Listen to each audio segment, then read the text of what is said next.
పెళ్ళైనా పండగైనా వేడుక ఏదైనా పట్టు చీరల ప్రత్యేక వేదిక వారాహి సిల్క్స్. ఆంధ్రప్రదేశ్ రాజధాని అమరావతి నిర్మాణ ప్రక్రియని వేగవంతం చేసేందుకు స్పెషల్ పర్పస్ వెహికల్ అనేటువంటి మాట రాష్ట్ర ప్రభుత్వం ఉపయోగించింది. దీనికి అనుగుణంగా ఇప్పుడు ఒక కొత్త కార్పొరేషన్ని ఏర్పాటు చేసింది. దానికి సంబంధించినటువంటి జీవోను కూడా రిలీజ్ చేసింది. ఇప్పటికే అమరావతి అభివృద్ధి కోసం APCRDA capital region development authority ఒకవైపు పనిచేస్తుంది, మరోవైపు అమరావతి డెవలప్మెంట్ కార్పొరేషన్ పనిచేస్తుంది. వీటితో పాటు గ్రీన్ సోర్సెస్ అంటే పచ్చదనాన్ని పెంచి పోషించేందుకు, అలానే స్వచ్ఛాంధ్ర మిషన్ లాంటి వాటికి కూడా అమరావతిలో ప్రత్యేకంగా కొన్ని బాధ్యతలను కేటాయించింది రాష్ట్ర ప్రభుత్వం. ఇప్పుడు కొత్తగా వచ్చినటువంటి ఎస్పీవి ఏం చేయబోతుంది, అసలు దీనికి ఉన్నటువంటి స్ట్రక్చరల్ అంశాలు ఏంటి, దీన్ని విశ్లేషించేటువంటి ప్రయత్నం చేద్దాం. ఇది ప్రభుత్వం రిలీజ్ చేసినటువంటి జీవో. ఈ జీవోలో స్పెషల్ పర్పస్ వెహికల్ గురించి ఆల్రెడీ స్పెషల్ పర్పస్ వెహికల్ అంటే ఒక టాస్క్ అసైన్ చేస్తూ తీసుకునేటువంటి నిర్ణయం. కొన్ని భవనాలు కానీ కొన్ని ప్రాంతాలు కానీ డెవలప్మెంట్ కోసం గతంలో కూడా పోలవరం స్పెషల్ పర్పస్ వెహికల్ కింద డెవలప్ చేయాలనేటువంటి ప్రతిపాదనలు వచ్చినాయి.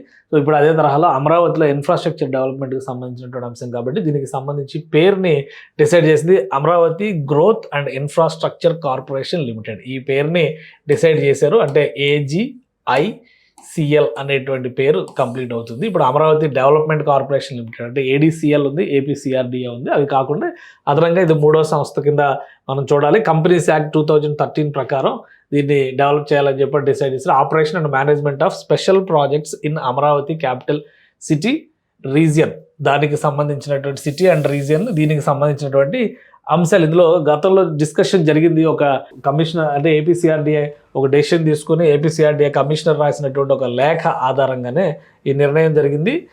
దీనికి సంబంధించినటువంటి ఆదేశాలని జీవోని రాష్ట్ర ప్రభుత్వం రిలీజ్ చేసింది కాబట్టి ఇక వ్యవహారం అనేది ఇంకా ఫాస్ట్గా నడుస్తుంది అనేది మనం అర్థం చేసుకోవచ్చు. ఆపరేషన్కి సంబంధించి దీనికి ఏమేమి బాధ్యతలు అప్పగించారు, స్పెసిఫిక్గా దీనికి అప్పగించేటువంటి అంశాలు కూడా ఈ జీవోలో వివరించారు. ఈ స్పెషల్ పర్పస్ వెహికల్ కిందకు వచ్చేటువంటి కొన్ని ముఖ్యమైనటువంటి అంశాలు మనం ఆల్రెడీ డిస్కస్ చేసాం. ఎప్పటి నుంచో పెండింగ్లో ఉన్నటువంటి IRR అంటే ఇన్నర్ రింగ్ రోడ్ ప్రాజెక్టు, దీని గురించి కూడా రాష్ట్ర ప్రభుత్వం పదే మాట్లాడుతుంది. గత ప్రభుత్వం దీనిపైన ఒక స్కామ్ అనేటువంటి ముద్ర వేసి పక్కన పెట్టేస్తారు. ఇప్పుడు ఇన్నర్ రింగ్ రోడ్ని కూడా స్పెషల్ పర్పస్ వెహికల్ కింద డెవలప్ చేస్తారు. అలానే కృష్ణా రివర్ ఫ్రంట్ ప్రాజెక్టుని, స్టార్టప్ ఏరియా డెవలప్మెంట్ యాక్టివిటీని, అమరావతి ఇంటర్నేషనల్ ఎయిర్పోర్ట్ని, వీటన్నిటిని కూడా స్పెషల్ పర్పస్ వెహికల్ కేటగిరీలోకి తీసుకొస్తారు. కాబట్టి వాటిని ఆపరేట్ చేసేటువంటి బాధ్యత ఈ సంస్థకే దక్కేటువంటి అవకాశాలు క్లియర్గా ఉన్నాయి. Objectives of the special purpose vehicle be named as Amaravati growth and infrastructure corporation limited. దీనికి సంబంధించినటువంటి అంశాలని వివరించారు. ఒక 2-3 అంశాలు మనం చూద్దాం. ఇక్కడ the complete project life cycle aspects covering planning, development, financing, implementation, operation and management of special projects as envisaged by APCRDA government from time to time. అంటే ఏపీసీఆర్డీఏ గవర్నమెంట్ డిసైడ్ చేసి ఇవి స్పెషల్ పర్పస్ వెహికల్ కింద run చేయాల్సినటువంటి ప్రాజెక్టులను అప్పగించిన వాటి అన్నింటినీ కూడా ఇది ఆపరేట్ చేస్తున్నారు. అంటే స్పెసిఫిక్గా IRR అని కానీ ఇలా పెట్టలేదు. ఏ ప్రాజెక్ట్ అయినా టేకప్ చేయొచ్చు. ఫ్యూచర్లో ఒకవేళ ఏదైనా నిర్ణయం తీసుకొని రాష్ట్ర ప్రభుత్వం కొత్త నిర్ణయం తీసుకొని దాన్ని అమలు చేయాలనుకుంటే కనుక దీని ద్వారా చేయొచ్చు. ఆల్రెడీ నీరుకొండ దగ్గర NTR స్టాట్యూని నిర్మించేటువంటి బాధ్యతను కూడా SPV కేటగిరీలో తీసుకొచ్చారు. అంటే దాన్ని కూడా అసైన్ చేసేటువంటి అవకాశం ఉంది. ఎందుకంటే ఏ ప్రాజెక్ట్స్ రాష్ట్ర ప్రభుత్వం ఏపీసీఆర్డీఏ ఇస్తే అవి చేయాలనేటువంటి కండిషన్లో పెట్టి ఇక mobilise participation for special projects from public and private sector participant and structure projects under PPP. Already ఇందులో చాలా కేటగిరీలు బిల్డ్, ఆపరేట్, ట్రాన్స్ఫర్ అని, హైబ్రిడ్, యానిటీ, ఎక్స్ట్రా, అలానే EPC operation and maintenance are the approved models. Central government approve చేసినటువంటి models కొన్ని ఉన్నాయి. ఆ models ప్రకారం చేసేవన్నింటినీ కూడా దానికి సంబంధించినటువంటి ఇన్ఫ్రాస్ట్రక్చర్ని, దానికి సంబంధించినటువంటి వసతుల కల్పన బాధ్యతని దీనికి అప్పగిస్తారు. ఇక function in close coordination with APCRDA for fund raising for SPV approvals, regulatory clearances and inter-agency coordination within their sectorial mandates. ఇందులో ఏపీసీఆర్డీఏ పాత్ర దీన్ని బట్టి మనం అర్థం చేసుకోవచ్చు. చాలా క్లియర్గా కీలకమైనటువంటి పాత్ర ఉంది. ఏపీసీఆర్డీఏ అనుసరణలో ఈ సంస్థ కూడా పనిచేసేటువంటి అవకాశం ఉంటుంది. అలానే ensure complains with all applicable regulatory, environmental and social safeguard requirements, institutionalise innovation, technology adaptation and capacity building with in their respective sectors. ఇవన్నీ కూడా రెగ్యులర్ యాక్టివిటీలో భాగంగా వచ్చాయి. అయితే ఈ స్ట్రక్చర్లో ఎవరెవరిని బాధ్యులు చేశారు, వారికి ఎవరెవరికి ఏ అవకాశాలు ఇచ్చారు, అది కూడా చాలా ఇంపార్టెంట్ అంశం అవుతుంది. బోర్డ్ ఆఫ్ డైరెక్టర్స్ని జీవోలోనే మెన్షన్ చేశారు. బోర్డ్ ఆఫ్ డైరెక్టర్లో నాన్ ఎగ్జిక్యూటివ్ చైర్మన్గా municipal administration and urban development డిపార్ట్మెంట్కి సంబంధించి ప్రిన్సిపల్ సెక్రటరీ వ్యవహరిస్తారు. అలానే ఫైనాన్స్ డిపార్ట్మెంట్ ప్రిన్సిపల్ సెక్రటరీ డైరెక్టర్గా ఉంటారు. Special chief secretary energy department డైరెక్టర్గా ఉంటారు. Special chief secretary transport, roads, buildings department డైరెక్టర్గా ఉంటారు. సెక్రటరీ ఇండస్ట్రీస్ డిపార్ట్మెంట్ కూడా ఇందులో డైరెక్టర్గా ఉంటారు. ఏపీ సిఆర్డీఏ కమిషనర్ కూడా డైరెక్టర్గా ఉంటారు అనమాట. సో ఇది స్ట్రక్చరల్ అంశం.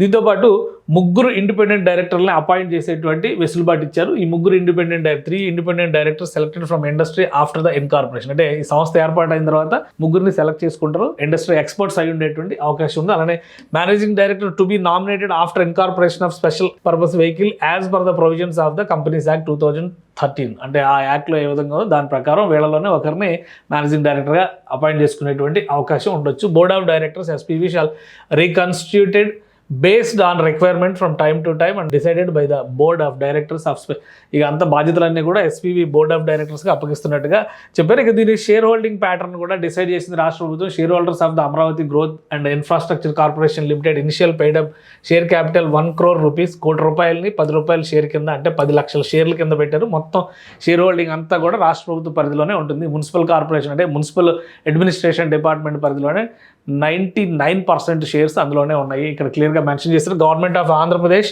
Represented by principal secretary to the government municipal administration and urban development department. దానికి సంబంధించి 9,99,994 షేర్లు గవర్నమెంట్ కంట్రోల్లోనే ఉంటాయి. ఒక్కొక్క షేర్ కమిషనర్కి ఏపీసీఆర్డీఏకి ఒక షేర్ ఇచ్చారు. అలానే managing director Andhra Pradesh urban finance and infrastructure development corporation ఒక షేర్ ఇచ్చారు. అలానే ఇంకొక 2 షేర్లు కూడా షేర్ చేశారు ఇందులో. అంటే మిగతా అన్నీ కూడా ఒక 6 షేర్లు పంపకాలు జరిగినట్టు ఉన్నాయి. అంతే మిగతా అన్నీ కూడా మున్సిపల్ అడ్మినిస్ట్రేషన్ డిపార్ట్మెంట్ పరిధిలోనే ఉంది.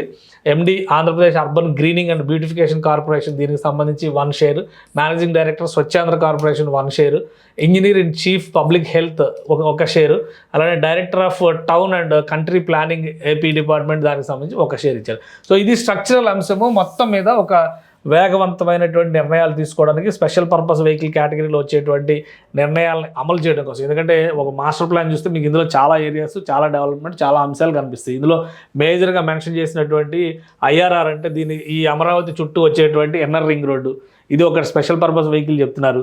అలానే ఇక్కడ నీరుకొండ దగ్గర ఎన్టీఆర్ స్టాట్యూ చెప్పారు, దీనికి సంబంధించి కూడా ఒక స్పెషల్ పర్పస్ వెహికల్ చెప్తున్నారు. ఇక స్టార్టప్ ఏరియా అని చెప్పి ఇదంతా కూడా టూరిజం డెవలప్మెంట్కి సంబంధించి రివర్ ఫ్రంట్ టూరిజం డెవలప్మెంట్ అంతా కూడా ఒక ఆస్పెక్ట్ కింద తీసుకొచ్చారు. ఇది కూడా ఒక ఇది చెప్తున్నారు. దీంతోపాటు గ్రీన్ ఇండస్ట్రీస్, స్పోర్ట్స్కి సంబంధించినటువంటి కొన్ని ప్రత్యేకమైనటువంటి వసతుల కల్పన బాధ్యత, వీటన్నిటిని కూడా స్పెషల్ పర్పస్ వెహికల్ కింద తెచ్చారు. అన్నిటికంటే పెద్దది ఏంటంటే అమరావతి ఇంటర్నేషనల్ ఎయిర్పోర్ట్. బహుశా ఇటు వస్తుందో క్లారిటీ లేదు ఇంకా. బట్ అమరావతి ఇంటర్నేషనల్ ఎయిర్పోర్ట్ను కూడా స్పెషల్ పర్పస్ వెహికల్ కింద తెచ్చారు. ఇవన్నీ కూడా ఆల్రెడీ ఇనిషియల్గా ఈ మధ్య కాలంలో రాష్ట్ర ప్రభుత్వం తీసుకున్నటువంటి నిర్ణయాల్లో క్యాబినెట్ మీటింగ్లో డిస్కషన్కి వచ్చి వీటన్నిటికీ స్పెషల్ పర్పస్ వెహికల్ పెట్టాలని అనుకున్నారు. సో ఇప్పుడు ఎస్పీవీ కింద ఇది Amaravati growth and infrastructure corporation లిమిటెడ్ని ఏర్పాటు చేశారు కాబట్టి ఈ పరిధిలోకి వస్తాయి. వీటితో పాటు ఫర్దర్గా ఇంకా రాష్ట్ర ప్రభుత్వం ఇంకేమైనా కొత్త అంశాలు తీసుకుంటే కూడా, ఎందుకంటే ఇక్కడ ఐకానిక్ బ్రిడ్జ్ ఉంది, ఐకానిక్ బ్రిడ్జ్ని కూడా ఇందులో కలపాలని చెప్పిన ఒక డెసిషన్ తీసుకున్నారు. సో ఇట్లాంటివన్నీ కూడా ఇప్పటికి ఇనిషియల్గా ఒక 5 నుంచి 6 ప్రెస్టీజియస్ ప్రాజెక్ట్స్ అమరావతికి ఐకానిక్ స్ట్రక్చర్స్గా చెప్తున్నటువంటివన్నింటిని కూడా ఈ ప్రాజెక్ట్ పరిధిలోకి తీసుకొచ్చారు. ఫర్దర్గా ఇంకేం వస్తాయి ఆపరేషన్లో, అంటే ఎగ్జిస్టెన్స్లోకి వచ్చింది కాబట్టి, రేపు జీవో వచ్చింది కాబట్టి ఎగ్జిస్టెన్స్లోకి రాగానే 3 డైరెక్టర్లని నామినేట్ చేయడం, యాక్టివిటీలోకి రావడం, మొత్తం మీద ఈ ప్రాసెస్ జరగడానికి బహుశా ఒక 4 రోజులు సమయం పట్టొచ్చు. 4 రోజుల తర్వాత ఎస్పీవీలోకి వచ్చేటువంటి ఇతర ప్రాజెక్టులు ఏమైనా ఉంటే కూడా క్లారిటీ వచ్చేటువంటి అవకాశం ఉంది.